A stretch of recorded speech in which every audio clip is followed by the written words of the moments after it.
നമുക്കൊരു കാര്യം ചെയ്യാം. നേരിട്ട് സംസാരിച്ച് ഇംപ്രസ് ചെയ്യാൻ നീ പോരാ. ഹൃദയദ്രവീകരണ ശക്തിയുള്ള ഒരു കത്തെഴുതി അവർക്ക് കൊടുക്കാം. അതെന്ത് കത്താണ്? ഞാനെഴുതി തരാം. അപ്പൊ അച്ഛൻ എല്ലാ പരിപാടിയും അറിയാല്ലേ? ഞാനൊരു വക്കീലല്ലേ ദിനകര? എന്ത് വക്കീല്? അത് കളാ. ഞാൻ എഴുതി തന്നാൽ അത് കൊടുക്കുന്ന കാര്യം നീ ഏറ്റവും. ഏതായാലും നനഞ്ഞു, ഇനി കുളിച്ചു കയറുക തന്നെ. പെണ്ണ് വരുമ്പോ കൈ കഴുകാനെന്നുള്ള വ്യാജേന ഞാൻ മാറിക്കൊള്ളാം. ആ തക്കത്തിൽ കൊടുത്തേക്കണം. വരുന്നുണ്ടെന്ന് തോന്നുന്നു. കെട്ടടി കെട്ടടി. മോള് വരൂ. അങ്കിള് കഴിച്ചോളൂ. കുഞ്ഞമ്മേ, എന്തോ എന്റെ ബ്രേക്ക്ഫാസ്റ്റ് എന്റെ റൂമിലേക്ക് കൊണ്ടുവന്നോളൂ.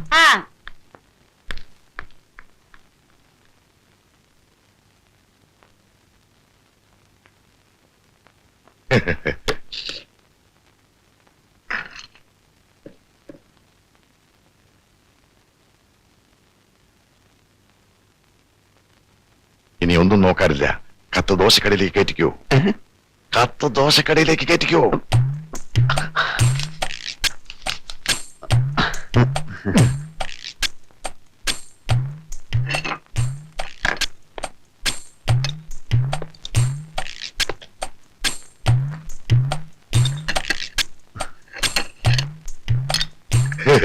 ദോശ മീനൊക്കെയായിരിക്കുമല്ലേ?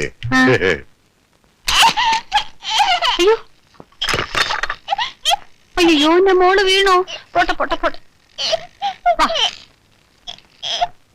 കരയണ്ട കേട്ടോ, കരയണ്ട. ചേച്ചി ഒരു കാര്യം കാണിച്ചു തരാം കേട്ടോ.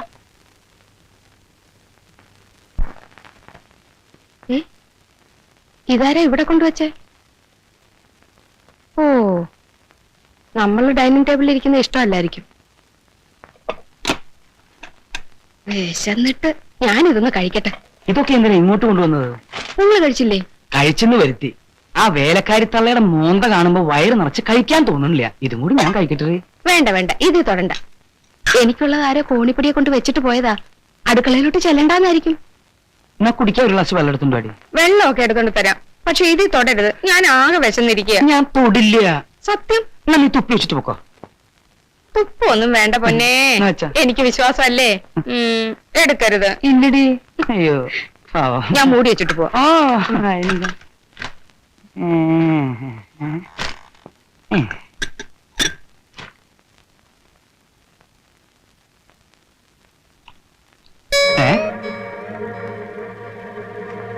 ഇതെന്താ ഇതിലൊരു എഴുത്ത്? എന്റെ ഓമ വിധി കേൾക്കാൻ കാത്തു നിൽക്കുന്ന ഒന്നാം പ്രതിയെപ്പോലെ എന്റെ ഹൃദയം പെരുമ്പറ കൊട്ടുകയാണ്. പറയൂ, വിധി പറയൂ. എന്നെ ഇഷ്ടമാണ് എന്നായിരിക്കണം ആ വിധി. ഇഷ്ടമല്ല എന്ന് പറഞ്ഞാൽ ഞാൻ തളർന്നു പോവും. എനിക്കറിയാം, എന്റെ ഹൃദയേശ്വരിയും ഞാനുമായുള്ള ബന്ധത്തിനെതിരെ ശബ്ദമുയർത്താനും വാദങ്ങൾ ഉന്നയിക്കാനും തൽപര കക്ഷികൾ നിരവധി ഉണ്ടെന്ന്. ഈ കക്ഷികൾ നമ്മുടെ ശത്രുക്കളാണ്. അതുകൊണ്ട് ഭവതിയുടെ ഹൃദയമാകുന്ന സുപ്രീം കോർട്ടിൽ ഞാൻ സമർപ്പിക്കുകയാണ് ഈ പ്രേമഹർജി. എത്രയും പെട്ടെന്ന് നമ്മൾ ഒന്നായി തീരാൻ ദയവുണ്ടാവണം. പറയൂ, ഇനിയെങ്കിലും വിധി പറയൂ എന്ന് ഭവതിയുടെ പ്രേമഭിക്ഷന്തേ. രണ്ട് കാലമാടന്മാരും കൂടെ അങ്ങ് വെട്ടി വിഴുങ്ങ. ഇതെന്നു മുതൽ തുടങ്ങി? വളരെ കൊല്ലങ്ങളായോ? എന്താ ചോദിക്കുന്നത്? ഹൃദയമാകുന്ന സുപ്രീം കോർട്ടിൽ കിടന്നിട്ടുള്ള ഈ കളി തുടങ്ങിയിട്ട് എത്ര കാലമായെന്ന് ഞാൻ ചോദിച്ചത്. എന്റെ ഭഗവാനെ, പെട്ടെന്ന് ഈ മനുഷ്യന് വട്ടായി പോയോ? ഇനി ഒന്നു മാത്രം അറിഞ്ഞാൽ മതി. നീ പ്രസവിച്ചതും എന്റേതെന്ന് പറയപ്പെടുന്നതായ ആ രണ്ട് മക്കളുടെ യഥാർത്ഥ അച്ഛൻ ഞാൻ തന്നെയാണോടി? തോന്നിയാസം പറഞ്ഞാലുണ്ടല്ലോ. നിന്നെ കൊല്ലുടി. ഞാൻ പല വീട്ടിലും കേട്ടത്.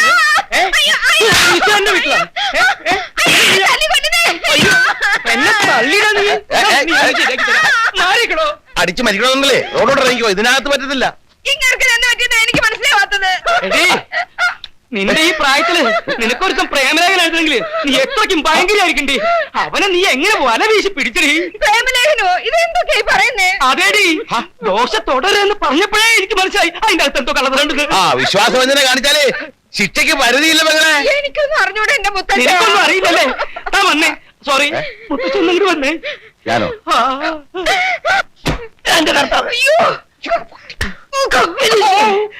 എന്റെ പുറത്തിരിക്ക. ഇതെന്തു മാറണം? എന്റെ മാതാവേ, മിണ്ടരുത്. വായിക്കേ.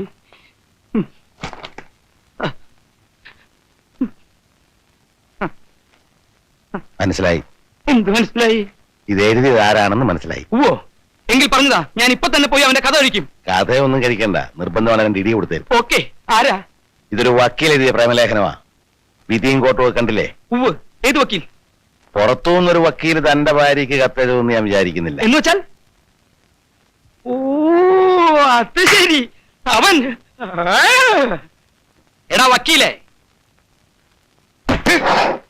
ആരാ ഇവിടുത്തെ പ്രേമ ഭിക്ഷാന്റെ?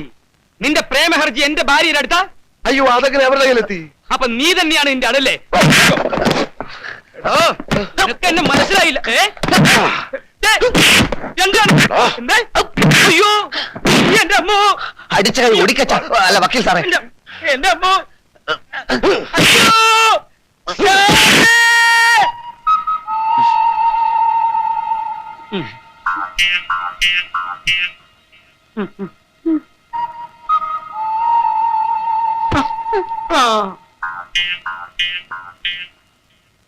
നല്ല വേദനയുണ്ടോ? നല്ല സുഖമുണ്ട്. കാള പറ്റുമെന്ന് കേട്ടപ്പോഴത്തേക്കും നിങ്ങൾ എന്തിനാ കയറെടുക്കാൻ ഓടിയത്? യൂണിഫോം ഇല്ലാത്തപ്പോ ഏത് കൊച്ചുകുട്ടിക്കും നിങ്ങളെ തല്ലി താഴ്ത്തിടാൻ പറ്റുമെന്ന് ആലോചിക്കാത്ത എന്താ? ഞാൻ എന്തു കുറ്റം ചെയ്തിട്ടാ നിരപരാധിയായി എന്നെ നിങ്ങൾ തല്ലിയത്? നിരപരാധികളെ തല്ലുന്നത് നിങ്ങൾ പോലീസുകാരൊരു പതിവാക്കി എടുത്തിരിക്കുകയാണോ? ശാന്തേ, എന്റെ വലത് കൈ എനിക്ക് ഇപ്പോഴും പൊക്കാം. ആ, ഇതാ കുഴപ്പം. ആ പൊണ്ണത്തടിയും ഗോതമ്പ് ദോശക്കടിയിൽ ഒരു കത്ത് വെച്ച ഉടനെ ഞാനങ്ങ് മയങ്ങി പോകുന്നു നിങ്ങൾ കരുതിയോ? സത്യം പറ, വാക്കുകൊണ്ടോ നോട്ടം കൊണ്ടോ നീ അവനെ പ്രോത്സാഹിപ്പിച്ചോ? ദേ, യേശുക്രിസ്തു ബൈബിളിൽ പറഞ്ഞിരിക്കുന്ന എന്താണെന്നറിയോ? ഭാര്യയെ അവിശ്വസിക്കുന്നവൻ ചൊറി പിടിച്ച് ചാവുന്ന. എന്നാ നീ എന്റെ തലയെ തൊട്ട് സത്യം ചെയ്യ്, അവനിലേക്ക് നിന്റെ മനസ്സ് ചാഞ്ഞിട്ടില്ലാന്ന്. ആ മണ്ട വക്കീലിലേക്കല്ല, മമ്മൂട്ടിയോടോ മോഹൻലാലിനോടോ പോലും എന്റെ മനസ്സ് ചാഞ്ഞിട്ടില്ല. ഇനി ചായവേ ഇല്ല. നാളെ നാളെ നാളെ നാളെ നാളെ കഴിഞ്ഞ് മറ്റന്നാൾ, നാളെ കഴിഞ്ഞ് മറ്റന്നാൾ മണിക്കൂറുകൾ മാത്രം എണ്ണപ്പെട്ടുകൊണ്ടിരിക്കുന്ന കേരളത്തിന്റെ ടിക്കറ്റുകൾ 25 ലക്ഷവും മാരുതി കാർ. 10 ലക്ഷം ഏതാ? ഇത് കർണാടക ദസറ ബമ്പർ, കേരളം 25 ലക്ഷം, തമിഴ്നാട് പൊങ്കൽ ബമ്പർ.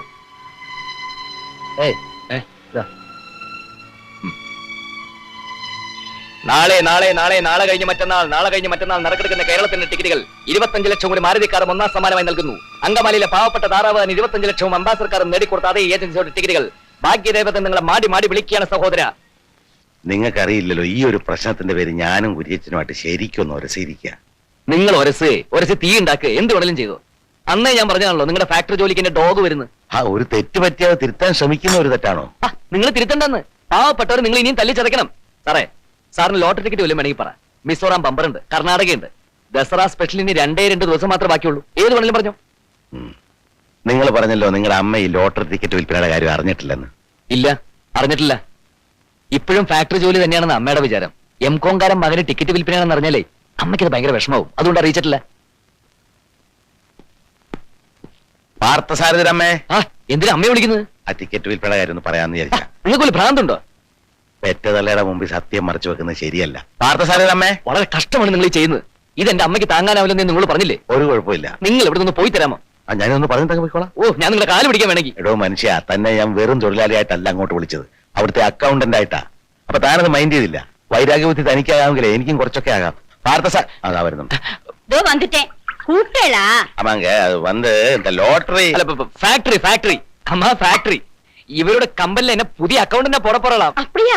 ரொம்ப சந்தோஷம். நீங்க நன்னா இருக்கணும். ഇല്ലമ്മ, ഞാൻ അതല്ല சொல்ல വന്നത്. അത് തന്നെയാ പറയാമെന്ന്. ഞാൻ അക്കൗണ്ടിനായിട്ട് ചാർജ് എടുക്കണം, അത്രയല്ലേ ഉള്ളൂ. നാളെ തന്നെ പുതിയ പോസ്റ്റിലേക്ക് ജോയിൻ ചെയ്തിരിക്കുന്നു. ഉറപ്പാണോ? ഉറപ്പ്. ഇല്ലെങ്കിൽ ഞാൻ മറ്റേ മിസോറായ അടിപിടി എല്ലാം കൂടി ഇപ്പൊ അമ്മയുടെ ഇരിക്കും. யாரடிச்சா? അപ്പൊ പിന്നെ അടിയും ഒന്നുമില്ല. ഇവരുടെ കമ്പനിയിൽ ആരോ അടിച്ച കാര്യം ചൊല്ലറ അമ്പർത്താൻ. ഇല്ലമ്മ, കമ്പനി അല്ല ഇവങ്ക. തന്നെ சொல்லட்டுமேடா. ഒന്നും ചൊല്ലണ്ട. നിങ്ങൾക്കിത് പറഞ്ഞാൽ മനസ്സിലാവില്ലേ? ഞാനൊരു വാക്ക് പറഞ്ഞത് വാക്കാ. നിശ്ചയമാ சொல்றீங்களா? നിശ്ചയമാത്താൻ ചൊല്ലറ. അപ്പൊ നാളെ കാലത്ത് വന്ന് ജോയിൻ ചെയ്യുന്നു. This is my resignation letter. സ്വരം നന്നായിരിക്കുമ്പോഴേ പാട്ട് നിർത്തുക എന്ന് പറയുന്നത് വളരെ പഴയൊരു ചൊല്ലാണെങ്കിലും അതാണ് എന്റെ ആഗ്രഹം. അങ്കിൾ, എന്തായി പറയുന്നത്? പെട്ടെന്ന് ഇങ്ങനെ ഞങ്ങളെ ഡിസോൺ ചെയ്യാൻ ഞങ്ങൾ എന്ത് കുറ്റം ചെയ്തു? ഞാൻ ആരെയും കുറ്റപ്പെടുത്തിയില്ലല്ലോ. മീര മാത്രമല്ല ഇപ്പോ കമ്പനിയുടെ MD, ഒരുപാട് പേരാണ്.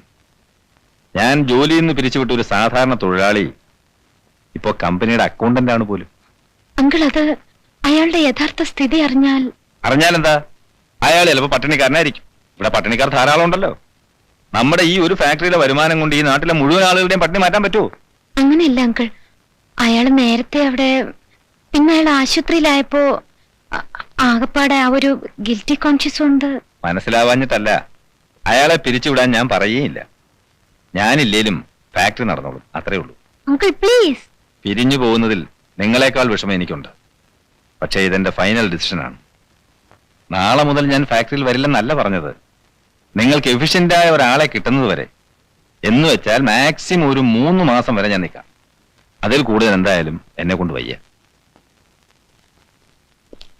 ഓ, അവിടുന്ന് നിന്നേ. തന്നെ ഒന്ന് സൗകര്യത്തിന് കിട്ടാൻ കാത്തിരിക്കുകയായിരുന്നു ഞാൻ. എന്തിനാ? താൻ എന്ത് ധൈര്യത്തിലാണോ എനിക്ക് കത്തയച്ചത്? ഹൈക്കോടതിയിൽ കേസുണ്ട്, പോയിട്ട് വന്ന് സംസാരിക്കാം. ആ, ഇവിടുന്ന് ഇറങ്ങിയാലല്ലേ താൻ ഹൈക്കോർട്ടിൽ എത്തൂ. തെമ്മാടിത്തരം കാണിച്ചിട്ടാ ചോദിക്കാൻ വന്ന എന്റെ ഭർത്താവിനെ താൻ തല്ലി കൈയൊടിച്ചു. വക്കീല്, നിന്നെ ഒരു പ്രേമലേഖ വയസ്സുകാലത്ത് നീ എനിക്ക് നിന്നെ ഞാൻ ശരിയാ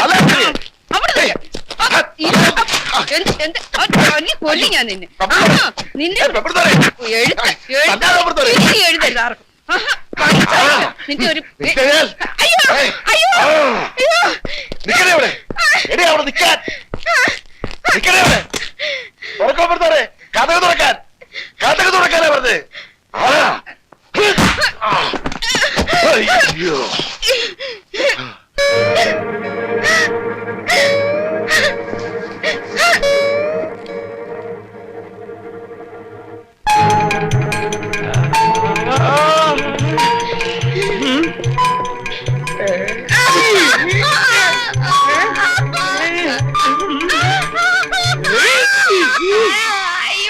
എടി ഭദ്രകാളി, നീ ഇത്രയും വലിയ മന്ത്രിയാണെന്ന് ഞാൻ മനസ്സിലാക്കിയിട്ട് പട്ടാപ്പകല് ഞാൻ അപ്പുറത്തുള്ളപ്പോ കാമുകനെ വിളിച്ച് അകത്ത് കയറ്റിയെങ്കിൽ ഞാനൊന്നും അറിഞ്ഞല്ലേ.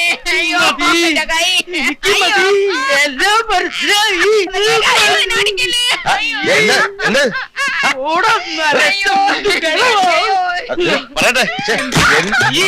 എന്താ നീ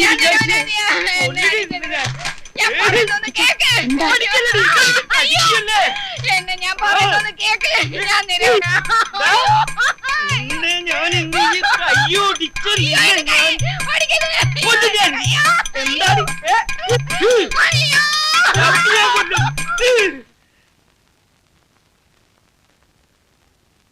എന്റെ കർത്താവെ, ഏതൊന്ന് കഴിഞ്ഞുന്നാ തോന്നണേ. ചിലപ്പോ 2 എണ്ണം കഴിഞ്ഞിട്ടുണ്ടാവും. എന്റെ മാതാവേ, മിണ്ടരുത്. തൃപ്തിയായില്ലേ? താൻ എവിടത്തെ മുത്തച്ഛനാടോ? ഒരു വീടിന്റെ നാഥനാവുമ്പോ എല്ലാവരിലും വേണം ഒരു കണ്ണ്. ഇവിടുത്തെ തോന്നിവാസികളെ നിയന്ത്രിക്കാൻ പറ്റിയില്ലെങ്കിൽ താൻ എവിടുത്തെ മത്തച്ഛനാടോ? താൻ ഇതിനെ അനുഭവിക്കും. അനുഭവിക്കണോ? നോക്കിക്കോ. എന്റെ കൈക്ക് ശക്തി ഉണ്ടായിരുന്നെങ്കിൽ തന്റെ കരണ കുറ്റിയടിച്ച് ഞാൻ ഉത്സവപ്പുറമ്പാക്കിയാലേ. എന്നെ തല്ലിക്കൊന്നാലും വേണ്ടില്ല. നീ പോടി. സത്യം നിങ്ങളൊന്ന് മനസ്സിലാക്കണം. സത്യം ഞാൻ നേരിട്ട് മനസ്സിലാക്കടി. അയ്യോ, നീ അവന്റെ കൂടെ പോയി പുറത്തോ. അയ്യോ, അങ്ങനെ പറയല്ലേ. വക്കീലിന്റെ കൂടെ പോയി പുറത്തോളാം. ദൈവദോഷം പറയരുത്. ദൈവദോഷം പറയണേ. മോഹൻലാലിനെ കണ്ടാളകില്ല, മമ്മൂട്ടിയെ കണ്ടാളകില്ല. നിന്നെ എനിക്ക് മനസ്സിലായിടി.